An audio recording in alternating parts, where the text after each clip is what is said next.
welcome back to Conversations. What are you doing? Excuse us. Steve. We have a show.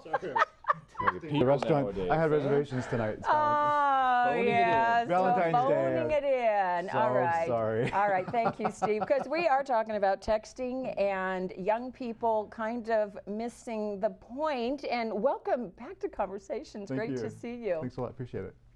So he's being funny. I feel like we need to just go ahead and text I brought my phone because we don't really need to converse. We can just sit here and talk back take care of it this way. Yeah. Okay. We'll go ahead and LOL. Yeah. IDK. But that's what kids do nowadays, you know? And that's what almost everybody's doing nowadays. And you drive down the road, and the scariest part is the laws about texting and driving and using your phone and driving. I just don't feel like they're really, getting the point across, because 7 out of 10 drivers nowadays, if they're not using their phone, they at least have it in their hand waiting for a call or a text to come in. And it's just so dangerous. I always tell people hands-free doesn't mean speakerphone. Yeah, exactly. And you see people driving down the street, and you see them moving from side to side in their lane, and you pretty much tell that they're either on their phone or they're texting. Or texting. Yeah, or drunk texting. Yeah, drunk texting. We don't do that at home either. Well, you are. For those of you who don't know who we're talking to here, this wonderful man is Steve Cozart. My manager, when I do acting gigs and stuff, he and his wife Lori are just the two most fabulous people on the planet, besides Sean and myself. They own the SLC Talent Factory, which is all about if you or your kids want to get into acting, modeling, you need a good photographer, visual media, public speaking, leadership. This is all. It's a real like a communications headquarters in the Bay Area. Right. Show business. Commercial modeling, acting, all those things. Right. We're in a commercial market here in San Francisco. It's not just about acting and modeling, it's about public speaking, it's about entrepreneurs being good in front of the camera, public image, videos everywhere, the internet. So it's really about all those things. And you can help people get comfortable in their own skin, so when they're interviewing for jobs, when they're, even just in their relationships. Being able to communicate, because that's what we're talking about. Authentic presence. It really is just being seen in the right way, the way you need to be seen. And this is a harder job than it used to be for you guys, because this new age of not communicating face to face. And I'm not putting teenagers down when we do this. I had my own thing. My parents couldn't stand that I was on the phone so many hours a day. I mean, they thought that was really ridiculous. Well, you had a lot of boys chasing after you. Thank you. Thanks for acknowledging the obvious. But the point is, your job, people come to you and say, I'd like to be an actor. Right. And you're going, you can't even communicate. It used to be just shyness or distrust of adults. Yes. And then it was helping people, kind of young kids and teenagers, kind of come out of that and learn how to make first impressions and whatnot. But now you've got this other layer of disconnection with these devices, cell phones, and they're literally, while they're waiting for auditions, they're texting, they're checking in on Facebook, they're doing email, they're doing everything other than maybe concentrating on communication and making that first impression. And guess what? When you do that, it really does make the first impression. Yeah, they're coming in asking for you to teach them how to sprint to the finish line when they haven't even learned to crawl and walk yet. You got to learn how to communicate with each other before you can go ahead and actually convey, because that's what acting is. And it's conveying emotions and getting into the character and this and that. And if they can't get into their own character as a person, how are they going to get into somebody else's character? And what's funny is people do get lost in online personas and online communication, or via digital devices. It kind of takes this responsibility out of communication. Right. If I can text you something and put my phone down, do I know that you're on the other end waiting for my text? Mm-hmm. If it's something that I really want to talk to you about and I'm texting you, I may never hear back from you, and then I may have an attitude toward you because you didn't get back to me right away. Yeah. When in fact I could call you, or maybe actually come see you, Sean, and have a conversation with you about something. Whoa! I know. Just text me, because There's people, I don't have time in my schedule to see anybody. Well, this is what happens these days, in this immediate satisfaction. I've seen people breaking up with people over text. I know. Well, it's you're wrong. hiding behind that It's easier, layer. but it's Sure. but it's. Well, there's a word for it. It starts with chicken. Yeah. Exactly. But it's not respecting another human being. And you say people come to you saying, "Okay, I want to break into show business," and you say, "Well, let's see if what you've got," and you have them fill out a simple application. Is that what it is? It's an application? Yeah, a registration form. Registration form. And there may be a question on the registration form about, what do you want to do this? What is your goal, is your aspirations? And people are literally filling out in what I call text shorthand. I want the number 2, B, the letter B, A, star, LOL. They write LOL? IDKY, I don't know why.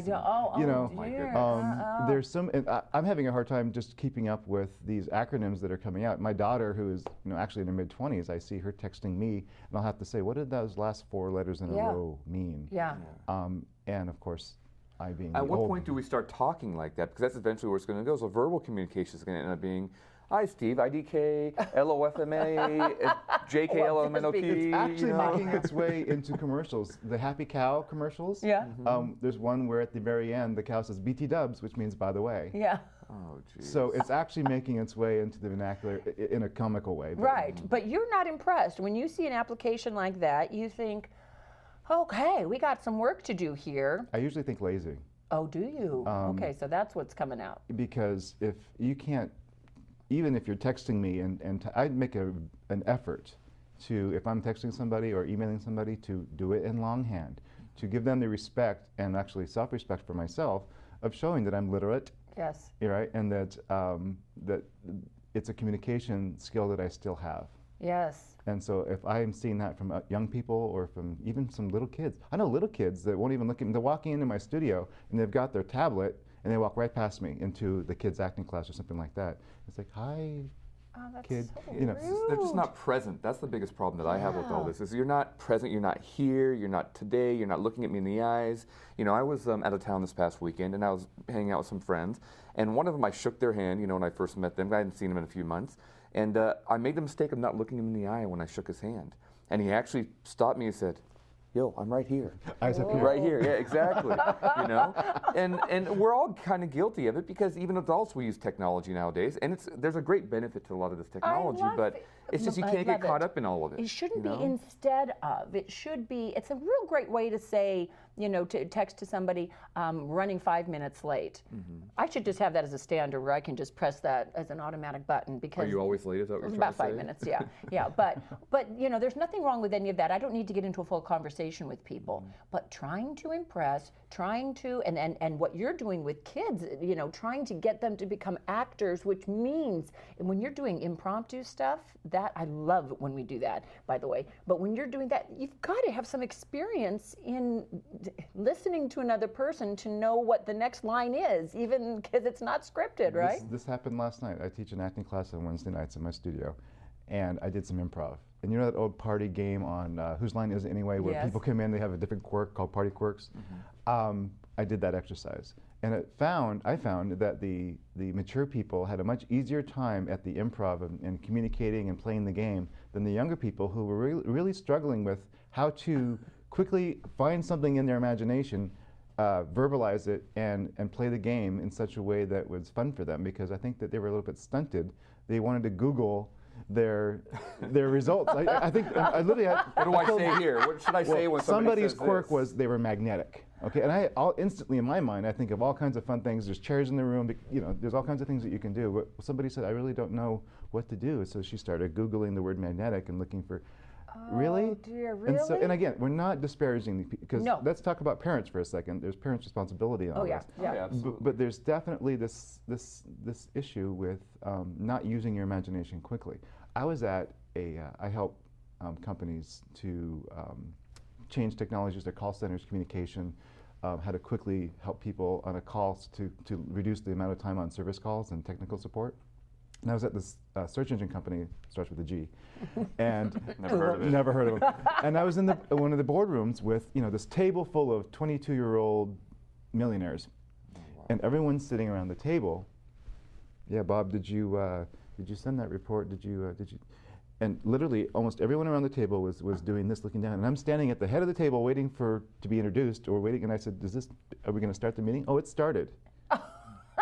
You're in the middle of the meeting. Right? Oh, wow. And what'd you do then? Well, that was kind of the impetus for really thinking about how we can help people in business, people in the workplace, Yeah. people who are entrepreneurs to really truly communicate, get things done other than using these little devices. These are great. Don't go. I want to continue this conversation and then find out what you guys are doing over at SLC Talent Factory. There's so much going on over there. But don't you love this conversation? I'm loving it. If you want to check Steve out, find out about what they're doing over there at SLC Talent Factory, check out their website, slctalentfactory.com. We're going to be right back with more on this great subject. Don't go away.